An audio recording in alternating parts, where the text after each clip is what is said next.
Hola a todos, bienvenidos a esta guía visual. La hemos pensado especialmente como una herramienta de estudio para desentrañar la historia, la visión del mundo y, como no, la alucinante literatura del barroco español. A ver, hablamos de una época de contrastes brutales, de luces y sombras.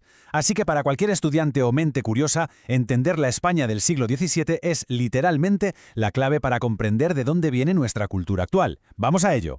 Y para que no nos perdamos, aquí tenéis nuestra hoja de ruta. Iremos de lo macro a lo micro. Arrancamos con el contexto histórico, luego la visión del mundo, la revolución de la lengua y finalmente nos meteremos de lleno en los tres grandes genios de la época: Lope, Góngora y Quevedo. Sencillo, ¿verdad? Continuemos.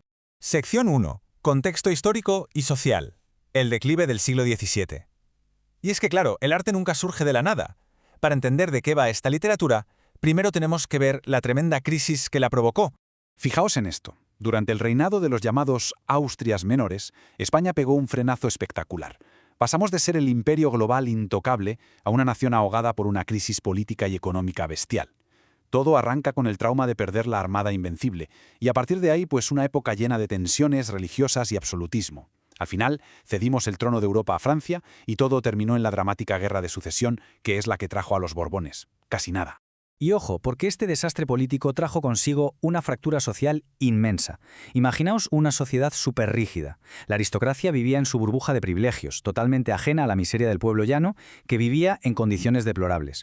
Pero lo más fuerte eran los famosos estatutos de limpieza de sangre. Dividir a la gente entre cristianos viejos y nuevos generó un ambiente de discriminación insoportable, llegando a extremos como la expulsión de los moriscos. Este, amigos, es el tenso caldo de cultivo del que nace el barroco. Sección 2. La visión del mundo. Pesimismo, contraste y escapismo. Visto el panorama, es lógico pensar que esta decadencia absoluta llenara a los artistas de un pesimismo y un desengaño tremendos. Pensadlo bien. Si la realidad que te rodea es un desastre, ¿qué haces? Pues evadirte. El artista barroco decidió retirarse de ese mundo doloroso.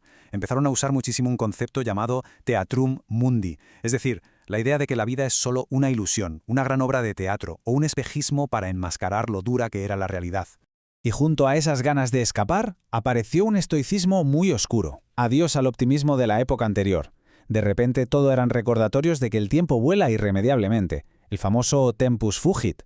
Y sobre todo, el memento mori, ese machacón y oscuro recordatorio de que hagamos lo que hagamos, todos vamos a morir.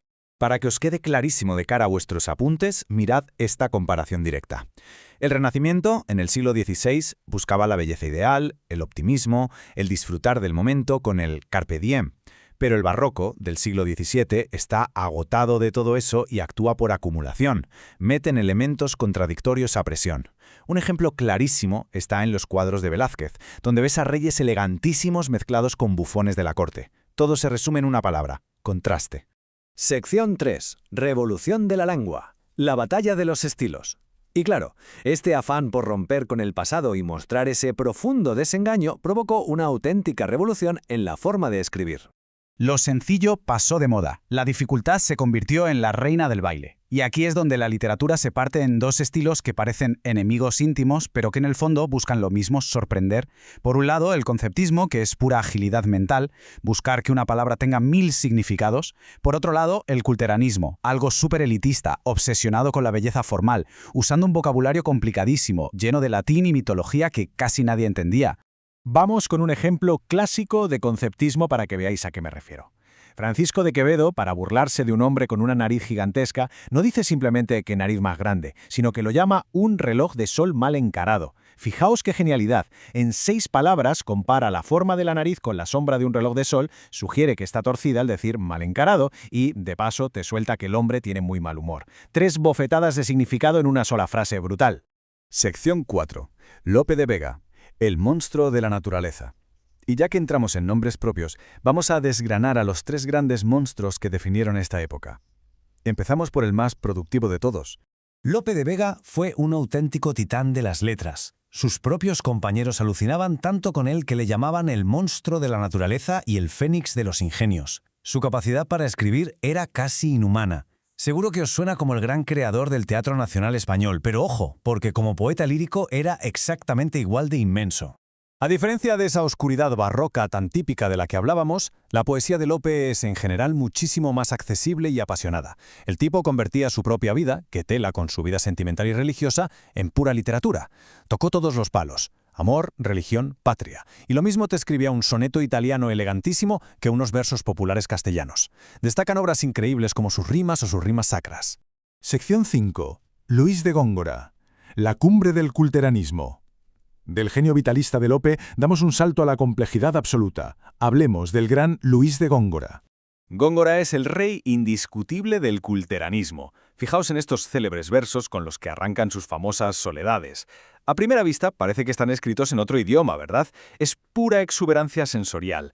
Pero para entenderlo hay que ir decodificándolo paso a paso, casi como si estuviéramos resolviendo una fórmula matemática súper enrevesada.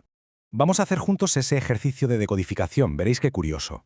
Resulta que el mentido robador de Europa no es otro que el dios Zeus disfrazado de toro, lo que hace referencia a la constelación de Tauro. Los campos de zafiro son, simplemente, el cielo azul.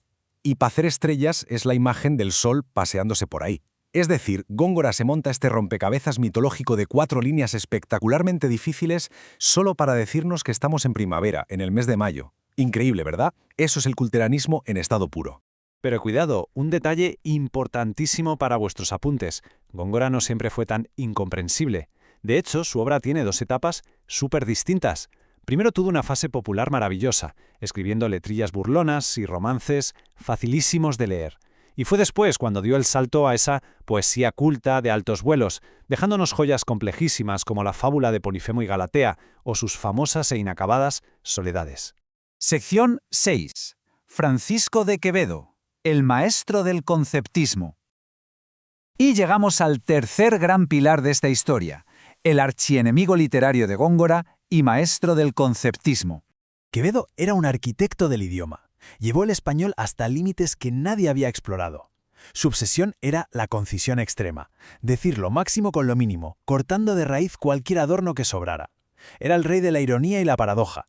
Incluso cuando el diccionario se le quedaba corto, se inventaba palabras, así, sin ningún reparo. Por ejemplo, se sacó de la manga la palabra naricísimo para describir a alguien con, muchísima nariz. A la hora de estudiar a Quevedo, su inmensa obra se divide en 3 bloques muy claros. Primero, el bloque filosófico y moral, donde se pone súper profundo reflexionando sobre el paso del tiempo y la decadencia de España. Segundo, su impresionante poesía amorosa. Y tercero, como no, su lado satírico y burlesco, donde repartía críticas sociales durísimas y caricaturas muy crueles. Muchas de ellas, por cierto, dedicadas exclusivamente a machacar y humillar a su rival, Góngora. Pero sin duda, la cima de su poesía amorosa es un invento suyo absolutamente brillante, que ha pasado a la historia. Quevedo logró mezclar esa oscuridad típica del barroco, ese recordatorio constante de la muerte, con el amor verdadero. Creó el concepto del amor post-mortem. Hablamos de un amor tan inmenso que es capaz de triunfar y sobrevivir más allá de la muerte e incluso de las cenizas. Es una idea de una belleza sobrecogedora.